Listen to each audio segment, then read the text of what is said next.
నేను మిమ్మల్ని లైక్ చేయమని అడగట్లా, సబ్స్క్రైబ్ చేయమని అడగట్లా. ఒకే ఒక కామెంట్.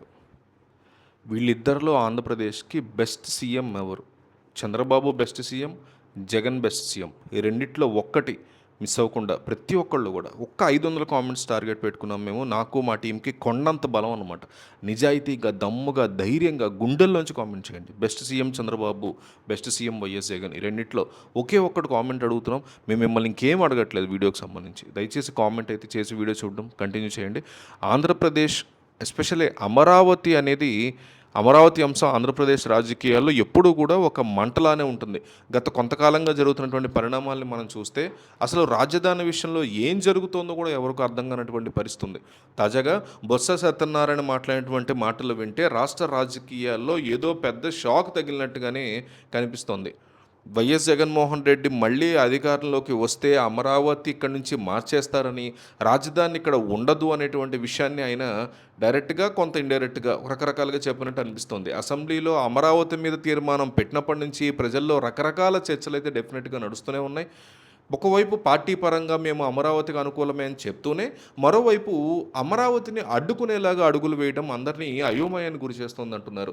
అసెంబ్లీలో తీర్మానం పెట్టినప్పుడు దాన్ని మండలికి ఎందుకు తీసుకెళ్లలేదు అనేటువంటి ప్రశ్నలు మొదటి నుంచి కూడా ఉన్నాయి.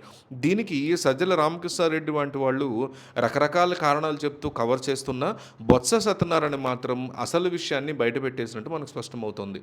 నిజానికి గతంలో కూడా అమరావతి గురించి వైసీపీ నాయకులు చేసినటువంటి వ్యాఖ్యలు రకరకాల సంచలనాలు సృష్టించాయి. అమరావతిలో అసలు ఏముంది, అక్కడ కేవలం శ్మశానం మాత్రమే ఉంది అని ఇదే నాయకులు మాట్లాడేటువంటి రోజులు కూడా ఉన్నాయి గతంలో. కానీ ఆ తర్వాత మళ్ళీ అక్కడ బిల్డింగ్లు అవన్నీ పూర్తయ్యాయని, దాదాపు 60% పనులు జరిగాయని ఇదే నాయకులు చెప్తూ అక్కడ రకరకాల మాటలు మళ్ళీ తర్వాత మాట్లాడారు. అంటే ఒక్కొక్క సమయంలో ఒక్కొక్కలా మాట్లాడడం వల్ల ప్రజల్లో వారి పట్ల పూర్తిగా నమ్మకం తగ్గిపోతుందనే ఆరోపణ కూడా ఉంది. 3 రాజధానుల బిల్లుని వెనక్కి తీసుకోవడం, ఆ తర్వాత ఎన్నికలకు వెళ్ళడం, ఇలాంటి పరిణామాలు పార్టీకి చాలా ఇబ్బందికర పరిణామాలుగా మారాయి. ముఖ్యంగా ఉత్తరాంధ్ర అభివృద్ధి గురించి మాట్లాడుతూ ధర్మాన ప్రసాదరావు లాంటి వాళ్ళు చేసినటువంటి వ్యాఖ్యలు కూడా చర్చనీయాంశమైనటువంటి పరిస్థితులు ఉన్నాయి.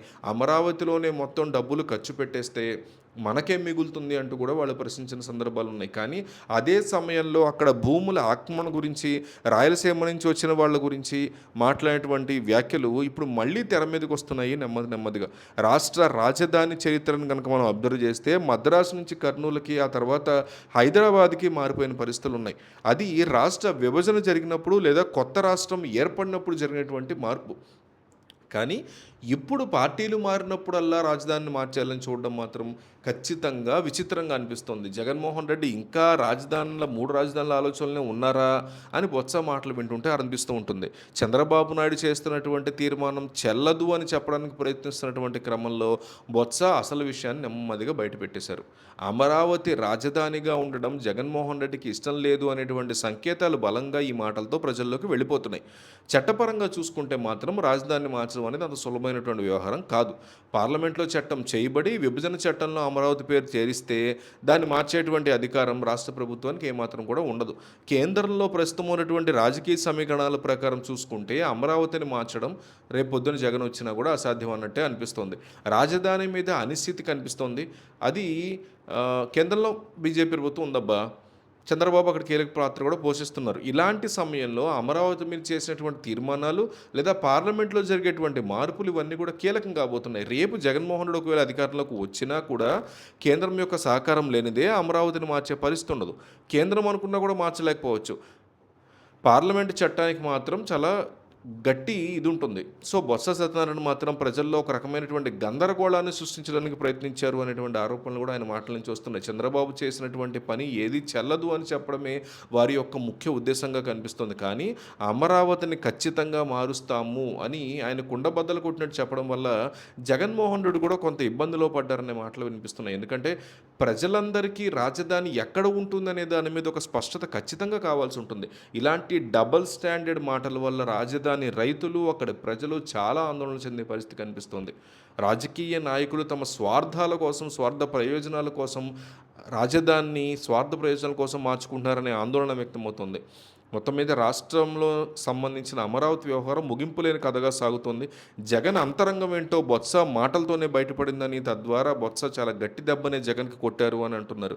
అమరావతి యొక్క భవిష్యత్తు ఇప్పుడు ప్రశ్నార్థకంగా మారిందంటున్నారు. అధికారులు, పెట్టుబడిదారులు కూడా ఈ అనిశ్చితి వల్ల వెనకడుగు వేస్తున్నారనే మాట ఉంది. రాష్ట్రం అభివృద్ధి చెందాలి అంటే రాజధాని విషయంలో ఒక స్థిరమైనటువంటి నిర్ణయం డెఫినెట్‌గా ఉండాలి. కానీ ఇప్పుడున్న పరిస్థితుల్లో అది సాధ్యమా? కాదా? అనేది కూడా చూసుకోవాలి. బొత్స చేసిన ఈ వ్యాఖ్యలు ఏవైతే ఉన్నాయో అవి రాబోయే రోజుల్లో ఇంకెన్ని మలుపులు తిరుగుతాయి అనేది కూడా వేచి చూడాలి. ఏదేమైనా రాజధాని విషయంలో స్పష్టత లేకపోవడం రాష్ట్ర ప్రయోజనాలకి ఏమాత్రం మంచిది కాదు. ప్రజలు కూడా నాయకుల మాటలను చాలా గట్టిగా గమనిస్తున్నారు. ఎవరు ఎప్పుడు ఏం చెప్తున్నారు, ఎవరి వల్ల రాష్ట్రానికి మేలు జరుగుతుంది, ఇవన్నీ కూడా ప్రజలు చాలా జాగ్రత్తగా గమనిస్తున్నారు. ఇది మనం గుర్తుపెట్టుకోవాలి. అమరావతి మీద వైసీపీ స్టాండ్ ఏంటో వత్స ఇండైరెక్ట్‌గా చెప్పేయడంతో, డైరెక్ట్‌గా కూడా చెప్పేయడంతో అందరి దృష్టి జగన్ మీదే పడింది. దాని మీద ఆయన ఎట్లా స్పందిస్తారు, ఏంటి అనేది చూడాల్సి ఉంటుంది. సో, ఈ రకంగా బొత్స జగన్‌ని ఇబ్బందికర పరిస్థితిలోకి నెట్టినట్లుగా అయింది. దీని మీద మీ అభిప్రాయం ఏంటో కామెంట్ చేయండి.